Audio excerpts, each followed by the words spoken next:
సంవత్సరం అవుతుంది వాళ్ళకు పెళ్ళి అయితే సంవత్సరం అవుతుంది. ఇప్పుడు మా చెల్లి ఏంటంటే ప్రెగ్నెంట్.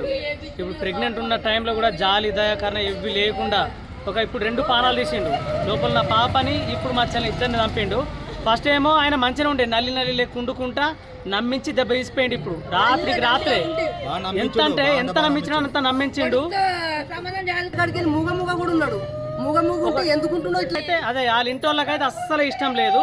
ఆ పిల్లాడు ఏం చేసినాడు, నాకు ఈమెనే కావాలని సూసైడ్ చేసుకొని చేసి అట్లేసి ఇట్లేసి మొత్తానికైతే వీళ్ళు జాలిపడి ఆ పిల్లలు ఎక్కడ చచ్చిపోతారని వీళ్ళు జాలిపడి తీసుకొచ్చుకొని ఇంట్లో ఉంచుకున్నారు.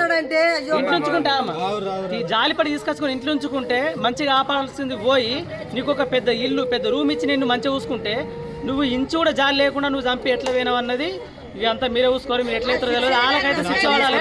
ప్రెగ్నెంట్ ఉన్న అమ్మాయిని చంపిండు కాబట్టి ఖచ్చితంగా మీ రియాక్షన్ గ్యారెంటీ తీసుకోవాలి. ఆయన గురించి శిక్ష పడాలి. ఇది మాత్రం పక్క. అమ్మాయి 8 నెలలు 9 నెలలు పెళ్ళయింది సార్. పెళ్ళైన అమ్మాయిని అడు ఆంచల్ పెళ్ళైన కదా టార్చర్ పెట్టుకుంటా దాన్ని పోరిని ఆగం చేసి ఎటు కాకుండా చేసి 4 నెలల గర్భవతిని చూడకుండా వాళ్ళ అమ్మ మాట లేని వీళ్ళిద్దరు వచ్చి ఇంట్లో చంపేసి రోపడ చంపేసి కత్తులు పట్టి పొడిచి చంపేసి మబ్బులు వేసి వెళ్ళిపోయారు సారు. అది మాకు తెలియదు. వీళ్ళు మంచిగా ప్రేమ బిడ్డ అల్లుడు మంచిగా ఉంటారు రచ్చ అని మంచిగా మా సటకుడు మా మరదలు అనుకున్నది.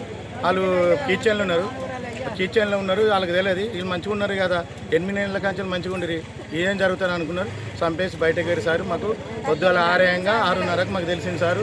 వాళ్ళు చీర వేసుకొని దండం పెడతా వాళ్ళకు శిక్ష పడ్డట్టు అత్తకు బిడ్డ కొడుకుకు ముగ్గురు కొడుకులు అత్త వాళ్ళకి శిక్ష పడాలి సారు. చీర వేసుకొని దండం పెడతా. దీన్ని అయితే చీర వేసుకొని మీకు నమస్కారం.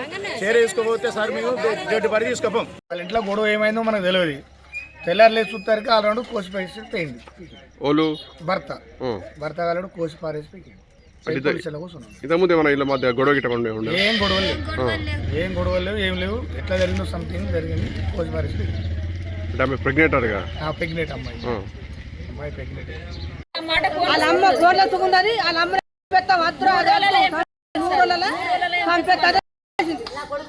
శిక్ష పడలే.